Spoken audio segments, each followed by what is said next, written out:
Hello everyone, this side Dr. Naveen Kumar, and today we are going to discussing about UPSC prelims cum mains or mains cum prelims paper 1. Paper 1 under general studies plus general studies paper 1 prelims under segment history,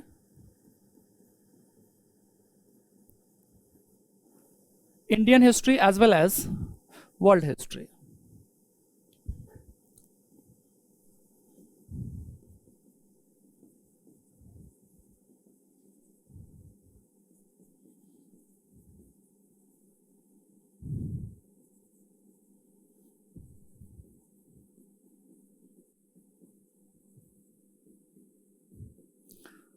So major thing is which segment are prominent for both examination, means paper 1 for main and paper 1 for prelims, mains cum prelims. So no doubt Indian history most prominent segment because more than 80% question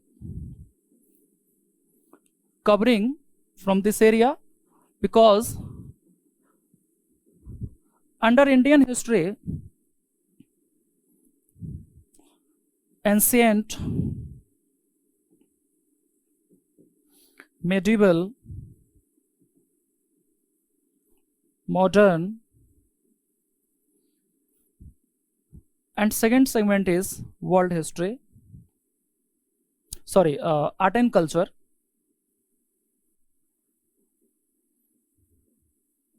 art and culture.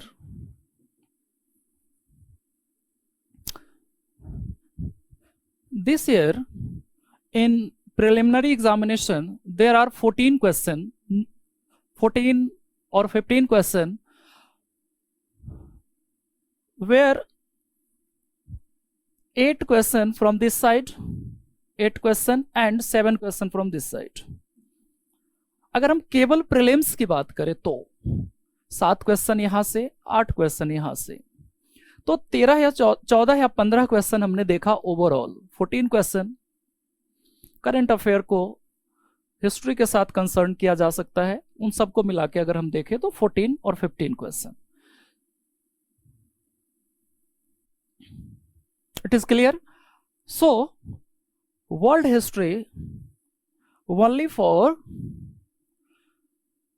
Main examination, mains में केवल यहां से question आएंगे और हमें mains के portion को divide करें, इवैल्यूएट करें तो वर्ल्ड हिस्ट्री के सेगमेंट काफी डायनेमिक होते हैं मॉडर्न वर्ल्ड से, बिकॉज वर्ल्ड हिस्ट्री तो सारे सिविलाइजेशंस को कवर करे, मेडिवल वर्ल्ड हिस्ट्री कवर करे, तो फिर तो बहुत लेंथी सिलेबस होता है। बट यूपीएससी ने फोकस किसको किया है? Modern world, from renaissance to present scenario, means up to second world war.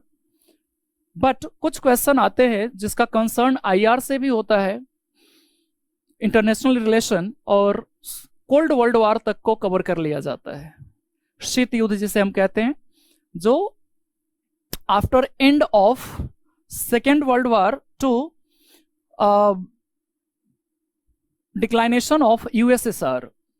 सो ये जो पीरियड है 1945 से 1991 तक का, फ्रॉम 1945 टू 1991, इस टाइम एरा में आप देखें तो जो कोल्ड वर्ल्ड वॉर के नाम से जाना जाता है, बाइपोलर वर्ल्ड, जिसमें यूएसए वर्सेस यूएसएसआर, और फिर हमने उसमें एक नया डायमेंशन देखा, NAM, non alignment movement, means third world, उसको तृतीय विश्व या तीसरी दुनिया कहते हैं। And NAM under leadership of Jawaharlal Nehru and is associates like general Tito and marshal Tito and Nasser Hussain. So एक कोलैबोरेशन था कि हम ना तो फर्स्ट वर्ल्ड के साथ रहे ना दूसरे वर्ल्ड के साथ रहे, हमने एक नया ही दुनिया बनाया। बहुत फेमस सेगमेंट है। आईआर से अगर हम माइनस करें तो यहां से बहुत ज्यादा स्कोप नहीं है क्वेश्चन का, क्योंकि मेन टॉपिक क्या है, rise of nationalism in Europe, most important segment. Thereafter अगर हम बात करें तो नो डाउट प्रोमिनेंट सेगमेंट है, इसमें बहुत मुख्य टॉपिक है world war first and world war second. Thereafter individual personalities हैं लाइक हिटलर, बिस्मार्क, मुसोलिनी और इस तरह के बहुत सारे सेगमेंट। यूरोप के ही सारे यूनिफिकेशंस पढ़ने हैं, एकीकरण इटली का, जर्मनी का, और भी चीजें वर्ल्ड हिस्ट्री में है। खैर हम लोग यहां बात करें इंडियन हिस्ट्री, बिकॉज इसका सेगमेंट प्रीलिम कम मेंस में भी है, दोनों में साथ साथ आएंगे।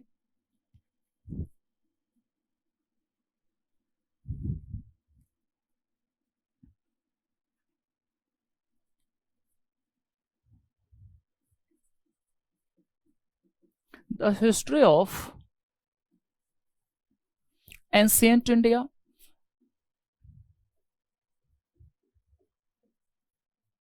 Because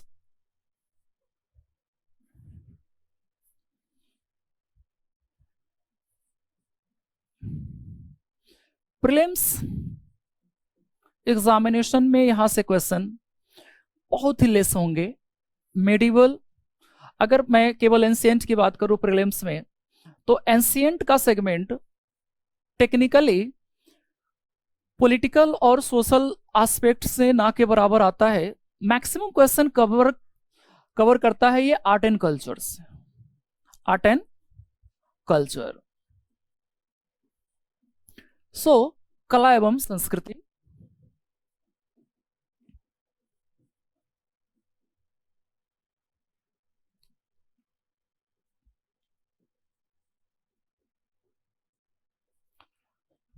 right. लाइक हम बात करेंगे आज इसी टॉपिक पे हम लोग डिस्कस करेंगे। फिलहाल एंशिएंट का इंपोर्टेंस हमारे प्रीलिम्स की बात करें केवल तो 15%।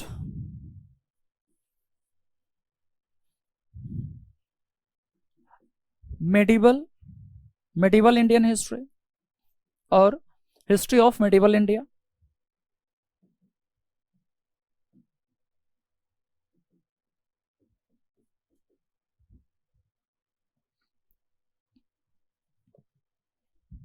Less important under Indian history. इनके एस्पेक्ट्स और भी कम है, बिकॉज इसमें प्रोमिनेंट टॉपिक तो दो ही है, द सल्तनत era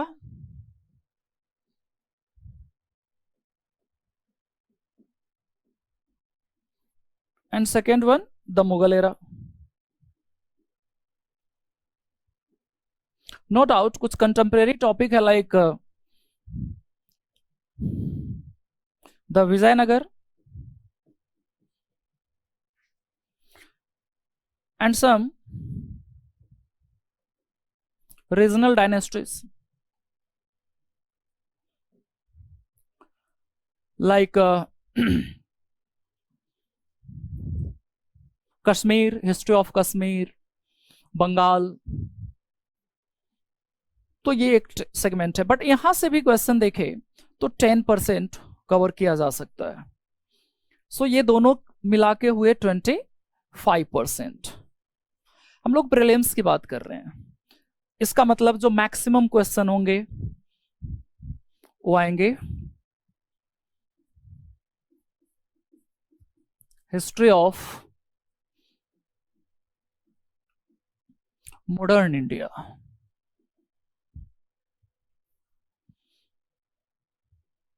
Modern India also divided into two segments.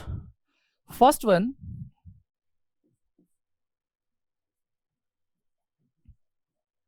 the advent of Europeans, and second,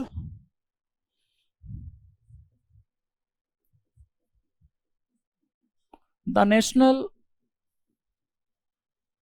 movement.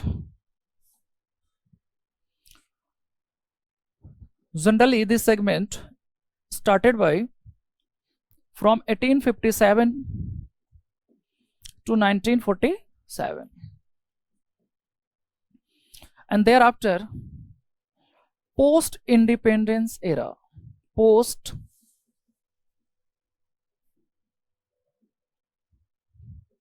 independence era, most important segment. No doubt Indo और Anglo Indian state relation important topic होगा इसमें. Anglo Indian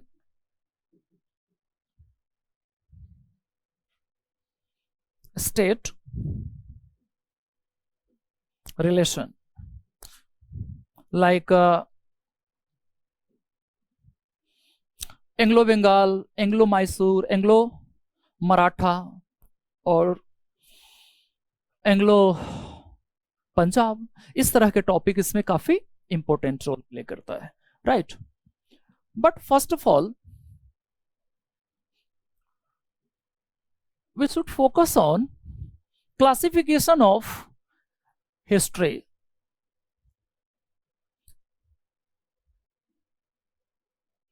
Classification of history, because it is DNA of Indian history.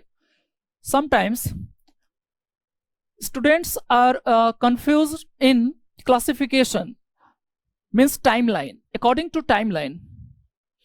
So generally, according to NCERT, we are focused on NCERT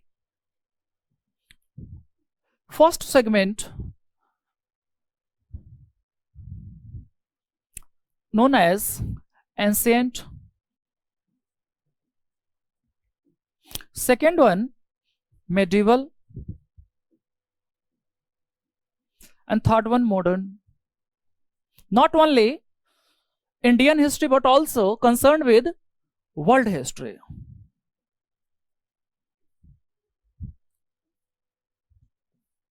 प्राचीन, मध्यकालीन एवं आधुनिक.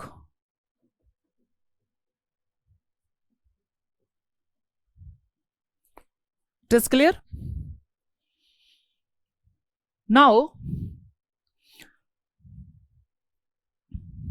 most important thing is what is the criteria of this classification and what is exactly timeline. So, first considering aspect of classification of Indian history is timeline, and thereafter criteria of classification. So timeline, according to NCERT, ancient Indian history approximately started by 20 lakh years ago. Concerned with Indian history.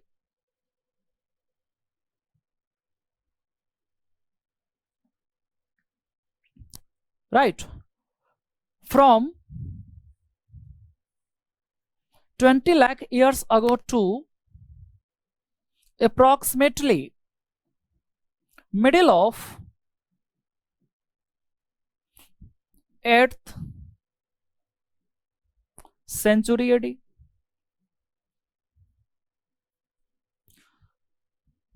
This timeline fall under ancient Indian history. ये जो कालक्रम है ये प्राचीन भारत के लिए है. ये किसने सजेस्ट किया? एनसीईआरटी ने. और आप सब जानते हैं एनसीईआरटी यूपीएससी एस्पायरेंट के लिए गीता, कुरान और बाइबल से कम बिल्कुल नहीं है.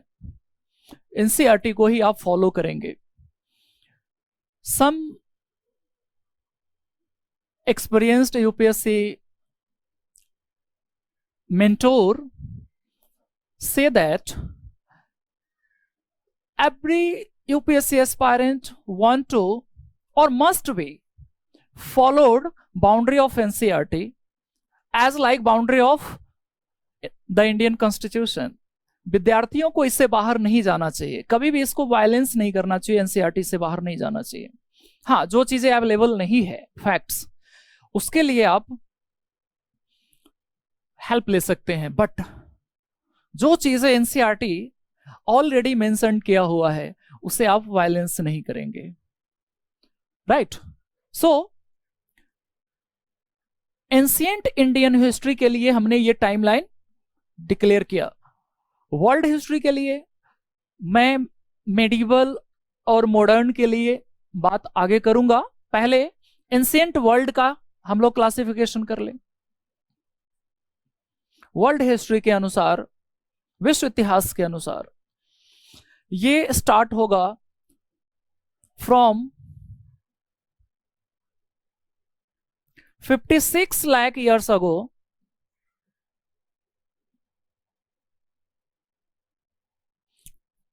to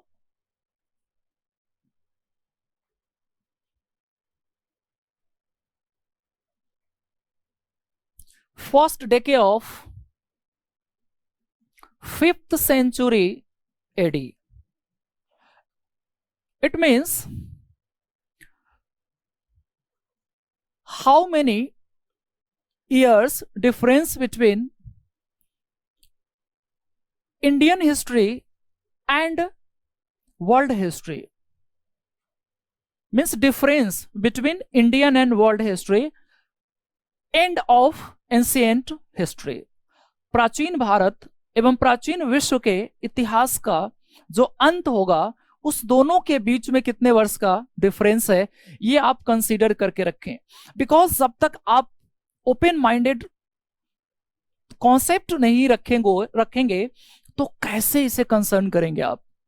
इट मीन्स हमें हर हाल में ये सब चीजें कंसीडर करके ही चलना होगा. So near by 250 years difference हो गया. देखिए, middle of 8th century means near by approximately 750, और यहां हमने कहा 5th century AD.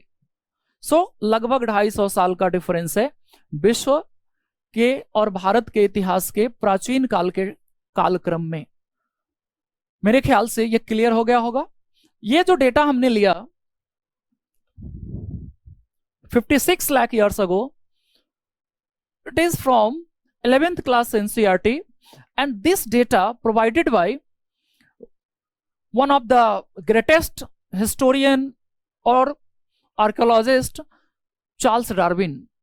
Charles Darwin, जो उनके बुक बहुत ही फेमस है, आप सबने पढ़ा होगा, theory of evolution and origin of species. Origin of species, इस टेक्स्ट बुक में दिखाया गया कि मानव का विकास लगभग 56 लाख वर्ष पहले हुआ एज अ होमिनिड और hominid. So genesis of human kind approximately 56 lakh years अगो. तो इसको ध्यान में रखते हुए 11th class NCERT ने विश्व इतिहास का प्रारंभ माना यहां से और एंड माना 5th century AD. And this data concerned with declination of Roman Empire, when the great Roman Empire divided into two parts, Western Rome and Eastern Rome. Western Rome led by, no doubt, Rome, and Eastern Rome led by कुस्तुस्तुनिया.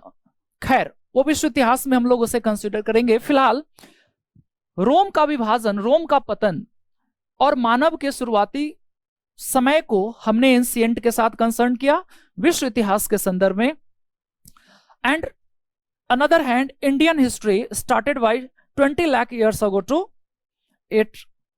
Middle of 8th century AD.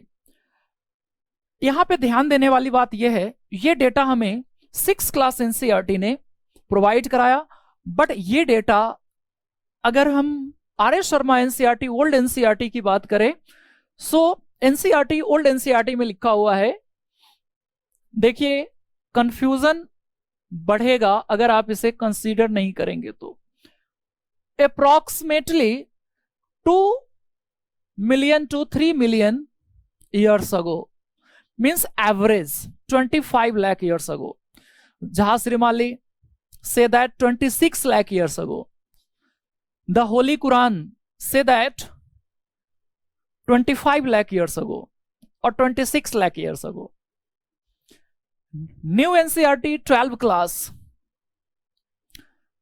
15 lakh years अगो। अब देखो इतने सारे data में से किसे आप consider करोगे, तो हम लोग कोशिश करें एवरेज, ना तो 25 को माने ना 15 को माने, 20 को अपने ध्यान में रखे। और वैसे भी सबसे बेसिक बुक में ये लिखा हुआ है, 6ठी class NCERT, 6th class NCERT का ये डेटा हमने मेंशन किया।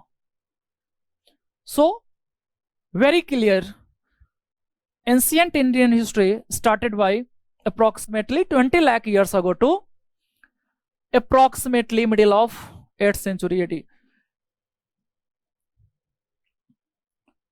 Here C dot term stand for circa, and circa Latin term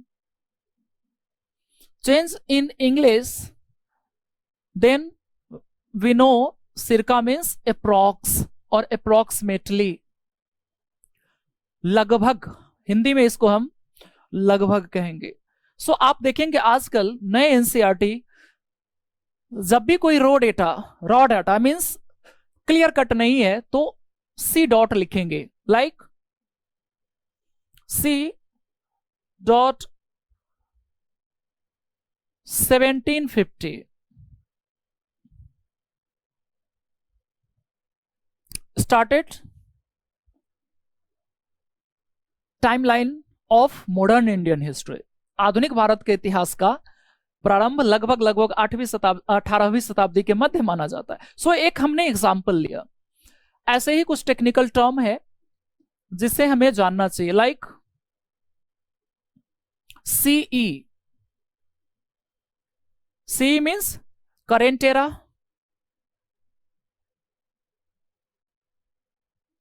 current era,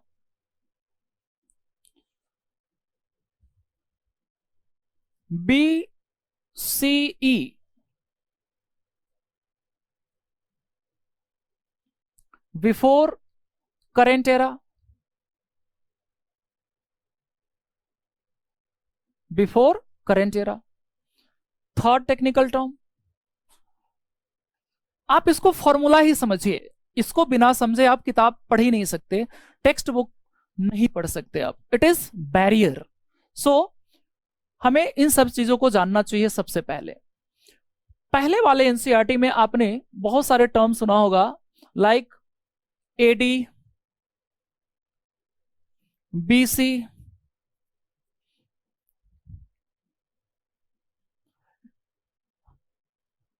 आप सभी सोचिए इसका फुल फॉर्म क्या है। ये जो एब्रीवेशन है बीसी, इसका मतलब आप सभी जानते होंगे, बिफोर क्राइस्ट, ईसा पूर्व, हिंदी वाले इसको कहते हैं ईसा पूर्व। एनो डोमिनी, इसका फुल फॉर्म क्या है, anno domini. Anno domini means age of Jesus Christ. So this technical abbreviation term, short form, are most important for study the NCERT or other textbook। वैसे आजकल एक बहुत ही कॉमन लैंग्वेज है, NCERT ने term इस्तेमाल करना स्टार्ट किया, everything happen in past from today. Basic सा कॉन्सेप्ट है, सब कुछ आज से पहले हुआ, सो हम क्या कहेंगे, x years ago. It means आज से x वर्ष पहले। अब नए एनसीईआरटी इसी पैटर्न पे लिखे जा रहे हैं। जैसे एक एग्जांपल, द सेकेंड अर्बनाइजेशन और civilization in India happened approximately 2500 years ago nearby Middle Gangetic region और मिडिल गंगेटिक एरिया, मध्य गंगा घाटी के क्षेत्र में आज से लगभग 2500 साल पहले द्वितीय नगरीय क्रांति या शहरीकरण का विकास हुआ। ये लाइन क्या कहता है? Years ago. उसने जितने भी टेक्निकल टर्म्स थे जो अभी हमने डिस्कस किया, सी, एडी, बीसी, सीई,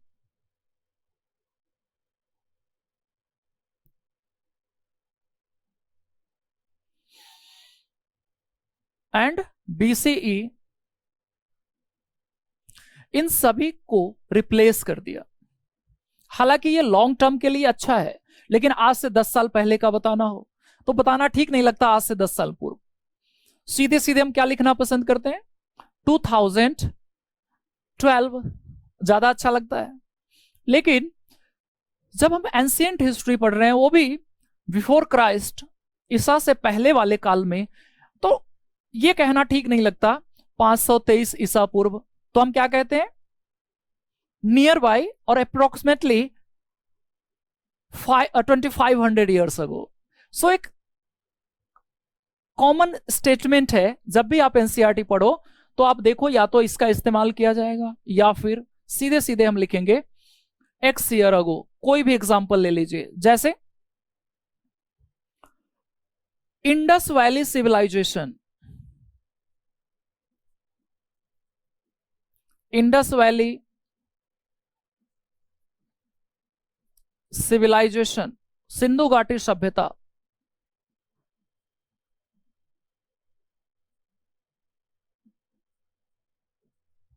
का कालक्रम क्या है?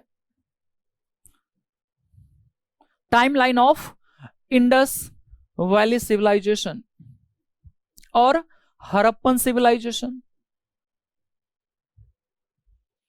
आप देखोगे नए वाले एनसीईआरटी ने लिखा आज से लगभग 4700 वर्ष पहले, 4700 ईयर्स अगो, 4700 ईयर्स अगो। सारा झंझट ही खत्म, राइट? सो ये टाइमलाइन हमें कंसीडर करना चाहिए। अब हम लोग बात करेंगे मेडिवल एरा के बारे में। एंशिएंट तो कंप्लीट कर लिया था हमने, मेडिवल एरा, मध्य युग।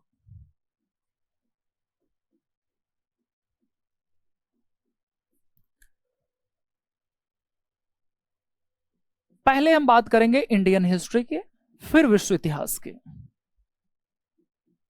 संदर्भ में, भारतीय इतिहास और फिर विश्व का इतिहास, वर्ल्ड हिस्ट्री।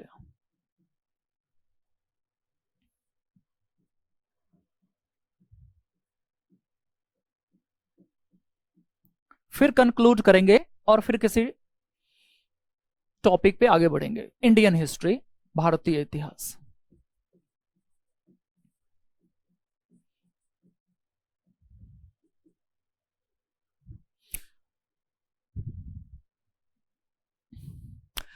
जब भी मैं कोई क्वेश्चन और डायमेंशन शेयर कर रहा हूं आपसे, तो आप पैरेलल सोचे, अपने माइंड में कल्टीवेट करें कि क्या इसका आंसर हो सकता है, और मैच करते हुए चलें। आप जो आपने सोचा वो क्या इसके नियर बाई है, आसपास है? क्यों? क्योंकि यूपीएससी ऐसे ही एस्पायरेंट को इनोवेट करता है, डिस्कवर करता है, जो कल्टीवेट करे चीजों को पैरेलल। बिकॉज आपकी नियुक्ति ही समस्याओं के समाधान के लिए होता है। Your appointment specially for problem solving, समस्या समाधान, तो आपको करना पड़ेगा। पैरेलल सोचिए, इंडियन हिस्ट्री के संदर्भ में आधुनिक युग का टाइमलाइन क्या होगा। टाइमलाइन क्या सोचा आपने? तो देखो, अभी तो हमने डिस्कस किया था approximately middle of 8th century AD to, ये नया डेटा है, approximately middle of 18th century AD. It means around 1000 years, लगभग 1000 वर्ष का कालक्रम मेडिवल इंडियन हिस्ट्री के लिए होगा, मध्यकालीन भारतीय इतिहास के लिए होगा। किसी भी तरह का इफ एंड बट आपके माइंड में नहीं होना चाहिए, because this data given by NCERT, so very clear, approximately middle of 8th century AD to approximately middle of 18th century AD, right?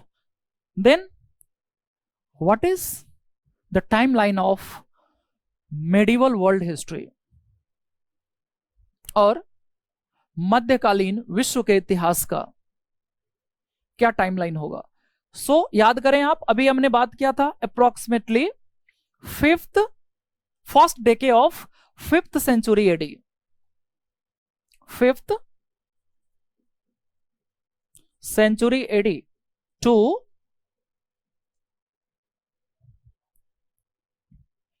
approximately 15th century AD, at the time of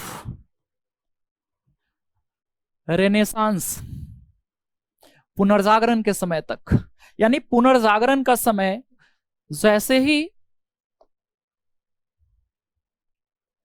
established होगा, आगे बढ़ेगा, तो हम end कर लेंगे। Means at the end of declination of feudalism in Europe and started the new era known as renaissance, पुनर्जागरण का काल बहुत इंपॉर्टेंट है। उसके बाद आप देखेंगे प्रबोधन का काल होगा, means age of enlightenment, thereafter industrial revolution, औद्योगिक क्रांति, और फिर हम देखेंगे प्रेजेंट एरा, आधुनिक युग, जिसमें वो सारे टॉपिक होंगे। यही कट ऑफ है। और यहां भी देखिए सिमिलरिटी क्या है, इंडियन हिस्ट्री की तरह ही यहां भी लगभग 1000 साल का ही इतिहास आप पढ़ते हो। मैंने तो ज्यादा ही लिख दिया, 1000, 100, एक जीरो एक्स्ट्रा है, 1000 साल का इतिहास। दोनों जगहों पे टाइमलाइन भले डिफर करता हो, बट टाइम पीरियड सेम है, ड्यूरेशन सेम है, विश्व इतिहास का एवं भारतीय इतिहास का, जो मध्यकाल के संदर्भ में। Any doubt? Okay, now we are turn on modern era. आधुनिक युग के बारे में हम लोग चर्चा करेंगे।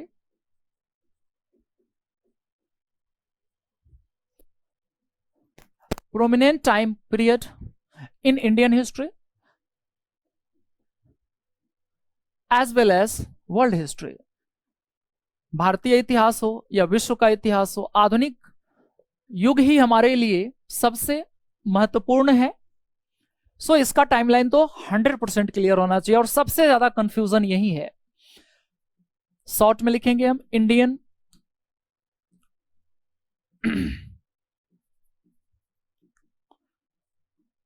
एंड वर्ल्ड, विश्व इतिहास के संदर्भ में, भारतीय इतिहास के संदर्भ में टाइमलाइन क्या होगा? तो फर्स्ट तो क्लियर ही है, approximately middle of 18th century AD to. आप आंसर बताओ मुझे, तब तक मैं विश्व इतिहास का लिखता हूं। Approximately middle of 15th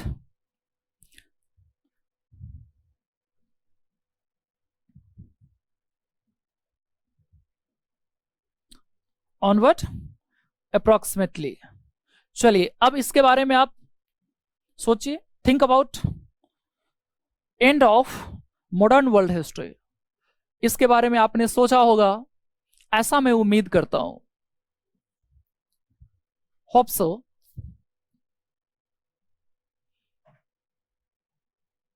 up to end of Nehru era means 1964 AD,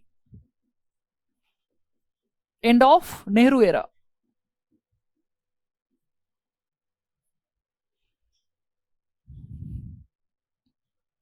And thereafter,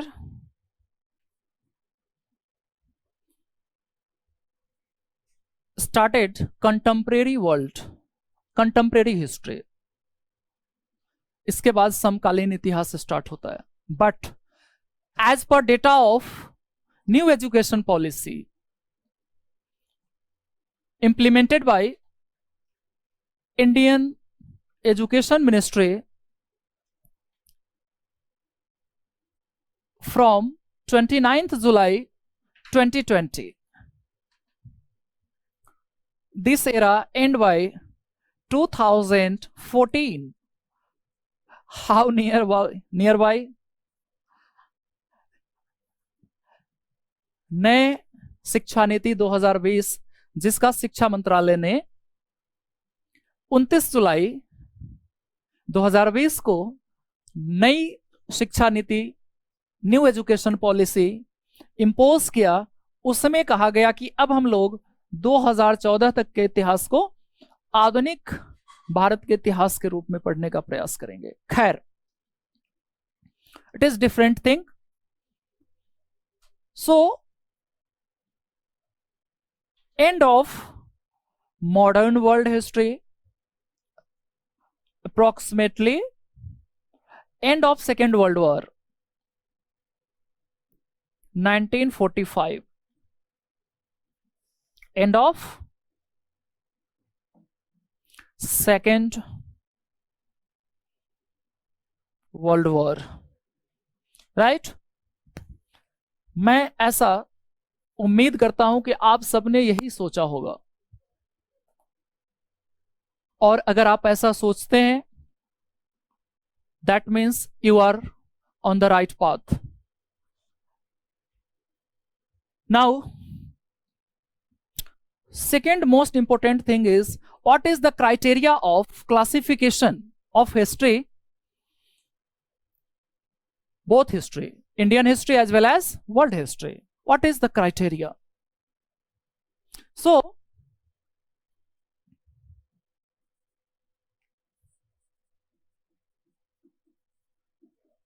classification of history on the basis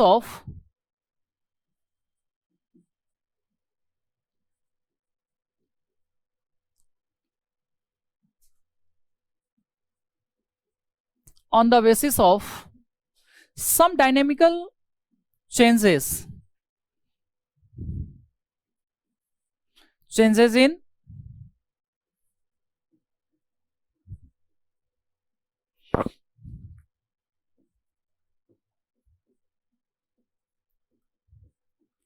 political scenario, economical scenario, and socio cultural, socio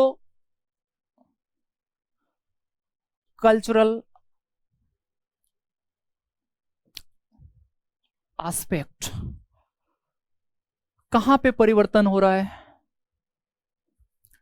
राजनीतिक परिदृश्य या राजनैतिक परिदृश्य, आर्थिक पहलू, और आप कह सकते हैं आर्थिक व्यवस्था में परिवर्तन, एवं सामाजिक सांस्कृतिक, सामाजिक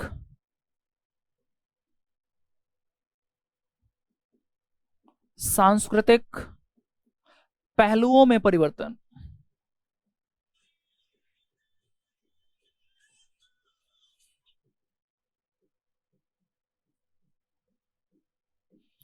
Very clear. It is universal thought, not only concerned with Indian history as well as world history. Other facts are substitute, but prominent criteria or base of classification are changes in political scenario, economical scenario, and socio-cultural scenario. That said, whenever anybody asks to you what is the criteria, then you will must describe political, economical, and socio-cultural changes. So, ये मुख्य बातें हैं, इसके आधार पे ही ये सब विभाजित किया जा सकता है। सो क्लासिफिकेशन का आधार हमने बात किया 3, राजनीतिक, आर्थिक एवं सामाजिक सांस्कृतिक, और it is chronological order, not smash it. Every time you are must arrange this data from political, economical to socio-cultural. इसको आप सफल नहीं करेंगे कि पहले आपने बता दिया सामाजिक सांस्कृतिक परिवर्तन, फिर बता दिया इकोनॉमिक्स, फिर इकोनॉमिकल चेंजेस, फिर बताया पॉलिटिकल। ऐसा नहीं करेंगे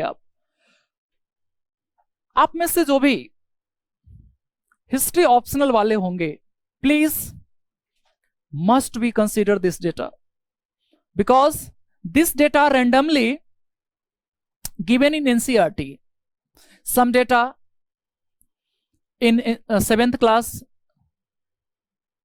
some data in 12th class, new NCERT। लेकिन हमें ध्यान क्या रखना है कि यही मुख्य आधार है भारतीय इतिहास के एवं विश्व के इतिहास के विभाजन का। हिंदी में मैं लिख देता हूं, आप में से जो भी हिंदी मीडियम के बच्चे हों प्लीज इसको कंसीडर करें। इतिहास में काल विभाजन का आधार, कालक्रम लिखें तो ज्यादा बेटर है। इतिहास में कालक्रम विभाजन का आधार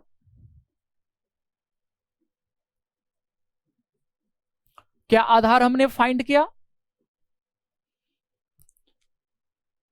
किन में बदलाव, किस में परिवर्तन? पहला राजनीतिक, दूसरा आर्थिक, तीसरा सामाजिक सांस्कृतिक।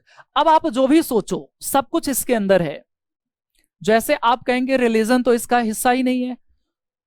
Dear, religion is a part of culture.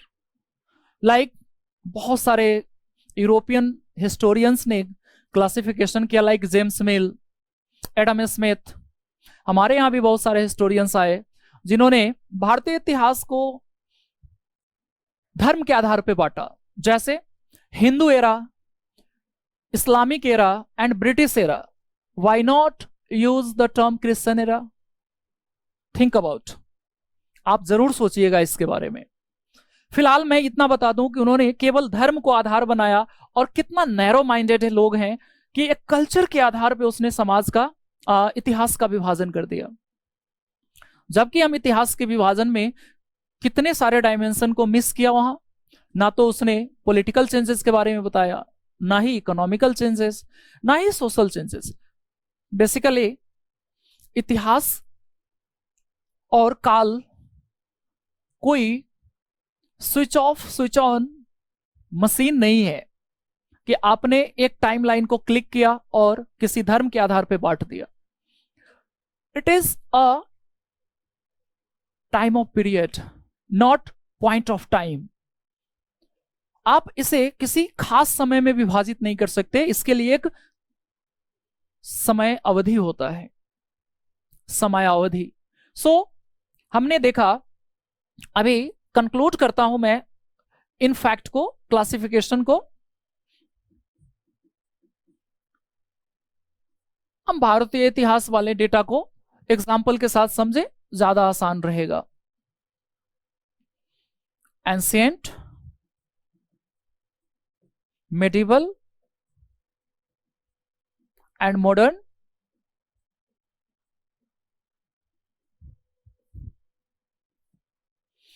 अभी हमने एक पॉइंट आउट किया यहां कि इन दोनों के बीच में क्या होगा आधार, ट्रांजिशन कहां हो रहा है,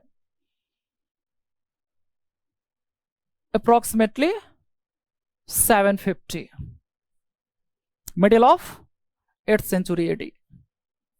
यहां पे हमने एक पॉइंट आउट किया था अप्रॉक्स 750, लगभग। ये डेकेड चेंज किया जा सकता है, ये एक दशक पहले एक दशक बाद जाया जा सकता है। यहां पे इतना फ्लेक्सिबिलिटी है कि हम लोग दशकों को आगे पीछे कर सकते हैं, इसलिए टर्म यूज किया हमने सी, अप्रॉक्स, सिरका, राइट।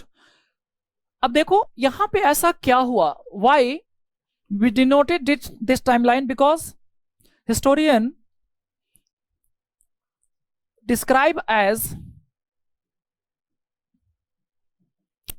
ट्रांजिशनल फेज, संक्रमण का काल।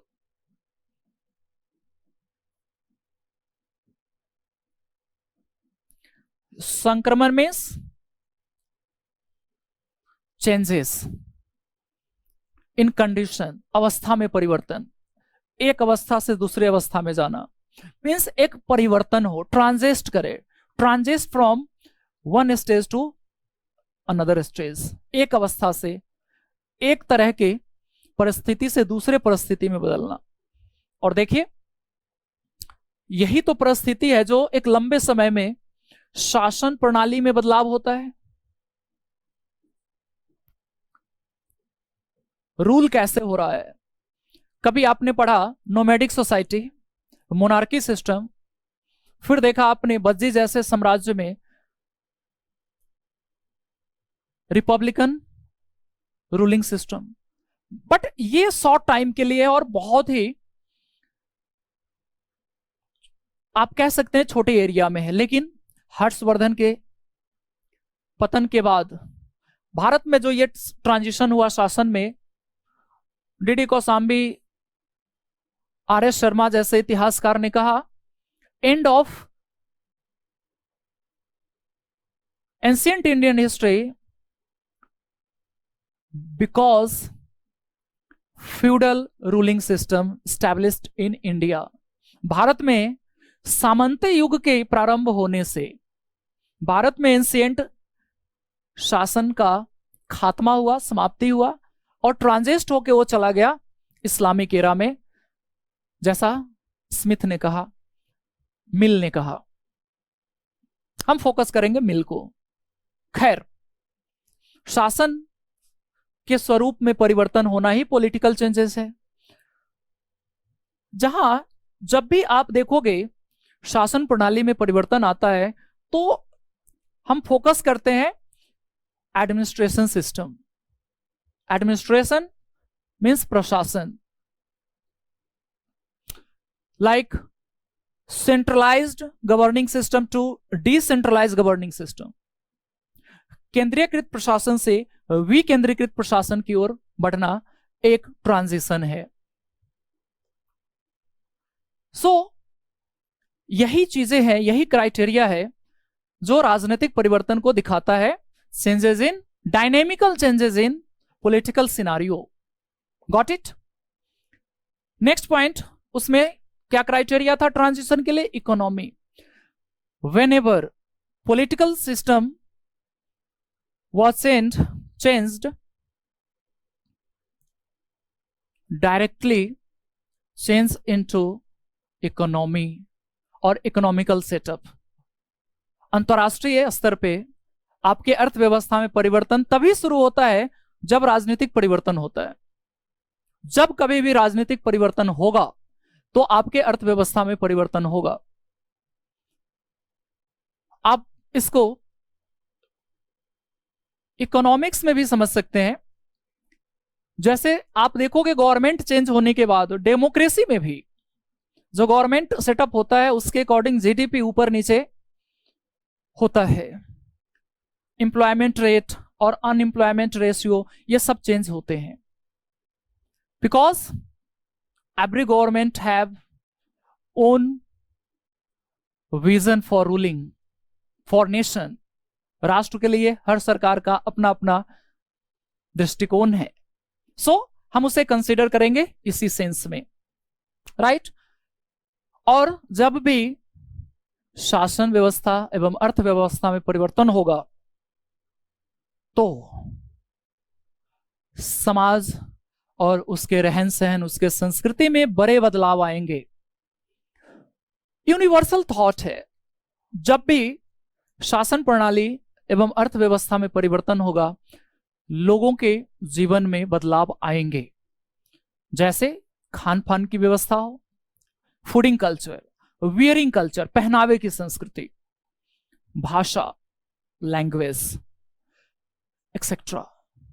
जैसे आपने देखा इस्लामिक एरा में क्या हुआ, जो हमारे क्लासिकल लैंग्वेज थे वो चेंज हुए, क्योंकि ऑफिशियल लैंग्वेज पर्शियन, अरबियन को बनाया गया। खास करके अरेबियन फोकस्ड है मुगल पीरियड में। अरबी भाषा राजकीय भाषा है, royal language. Ancient time era में क्या है, या तो प्राकृत और संस्कृत जो भारत का अपना भाषा है, वर्नाकुलर लैंग्वेज। मॉडर्न में क्या होगा, इंग्लिश। जो शासक आएंगे अपने साथ अपने संस्कृति को लेके आएंगे। जैसे कॉन्सेप्ट है 3D, 3G, माफ करना 3G। There are 3 goal of invaders. जब भी कोई आएगा आक्रमणकारी तो उनके 3 उद्देश्य होते हैं। फर्स्ट G, गोल्ड मीन्स धन, वेल्थ, प्रॉपर्टी। व्यापार करने आएंगे और आपके धन पे कब्जा कर लेंगे, युद्ध करेंगे। जैसे माल गनीमत during early medieval history, early medieval India, imposed by Muhammad bin Qasim and followed by Mahmud Ghaznavi and Muhammad Gori and onwards। तो धर्म भी बदले। तो दूसरा इसका क्राइटेरिया क्या है, गॉड, धर्म। जो सम्राट आएगा वो अपना धर्म स्टैब्लिश करेगा। यूरोपियंस आए ईसाई मिशनरी को लेके, व्यापार करना उनका मुख्य उद्देश्य है। गोल्ड को हम ट्रेड के साथ रिलेट कर लेते हैं। धन, धर्म, धर्म प्रचार के लिए। And third G stand for glory, most important thing. Europeans से that we are noble people, we are civilized, and Indians और एशियन पीपल आर प्रिमिटिव। वो आदि मानव है, सांपों के साथ, बंदरों के साथ खेलता है और उनका यही संस्कृति है। लॉर्ड मैकाले आप सब जानते होंगे, उसने क्या कहा था